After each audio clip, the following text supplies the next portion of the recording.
Inner Colors is a podcast for people healing from religious trauma and reconnecting with their emotional lives. Through theopoetic reflection, storytelling, colors, and imagination, we explore emotional intelligence by connecting feelings with the colors we feel inside. A space for the spiritually curious, the religiously wounded, and anyone learning how to feel again.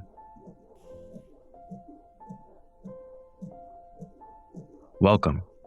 If you can hear my voice, you're now in a between space and in a process of revealing your inner colors.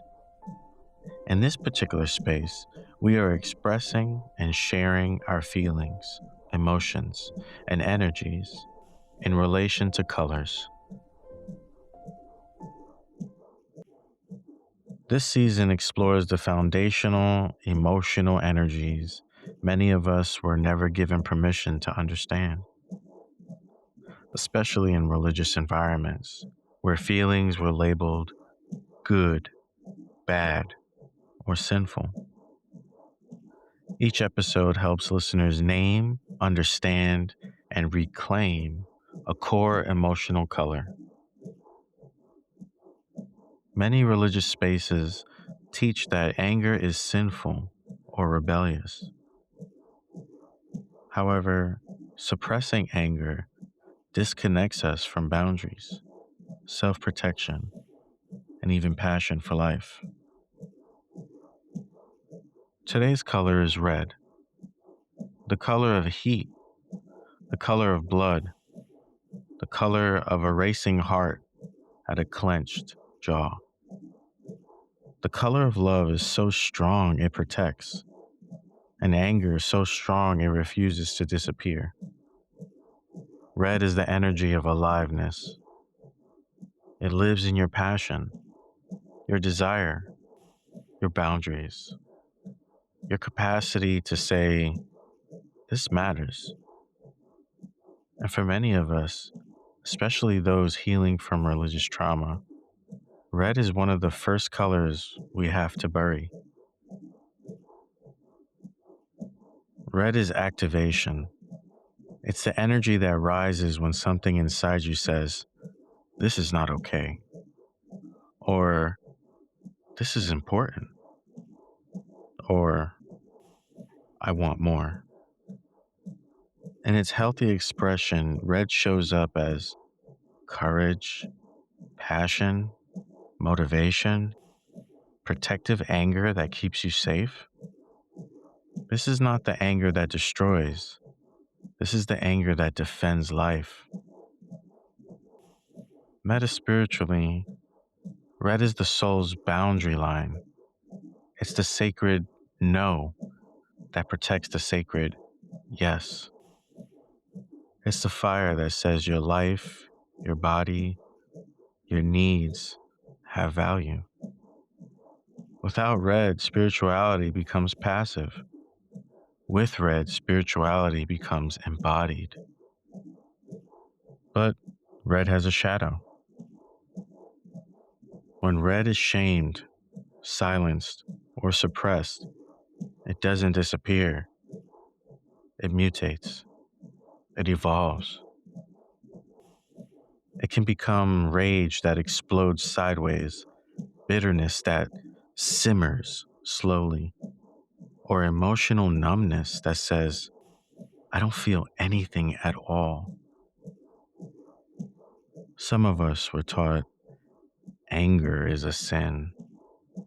Nice people don't get mad. Good believers forgive immediately.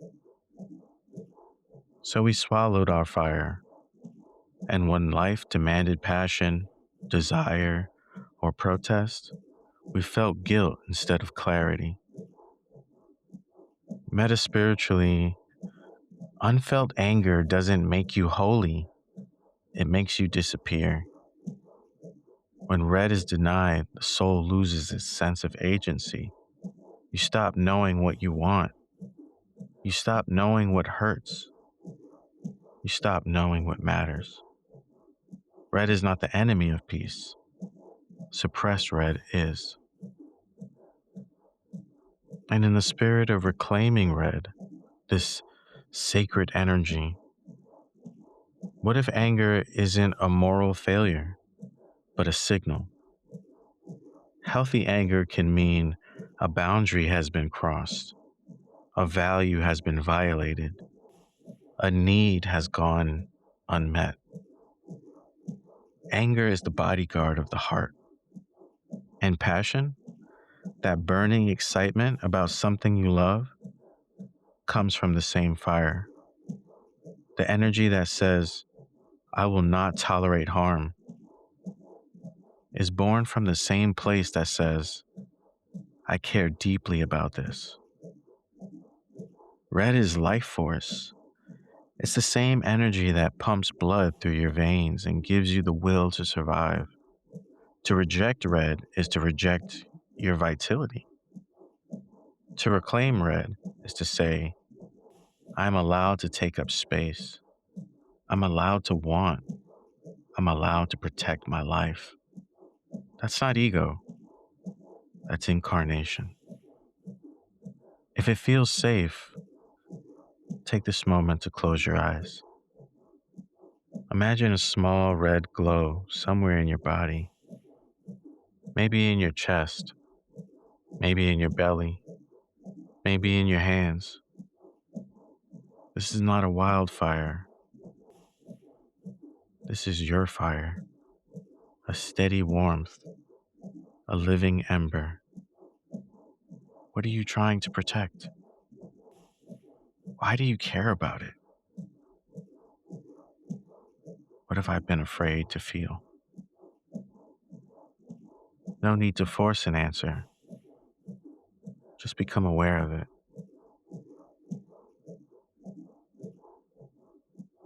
In our closing thoughts, red is not here to ruin your life. Red is here to help you live it. Your anger is not proof that you are broken. Your passion is not proof that you are selfish. Your desire is not proof that you are sinful. These are signs that your life force is still awake. Feel your feelings. Trust your colors. And remember, your fire is not too much.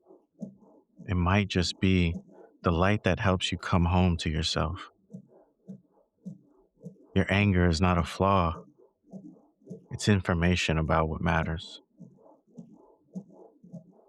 Thinking about starting a podcast but don't know where to begin?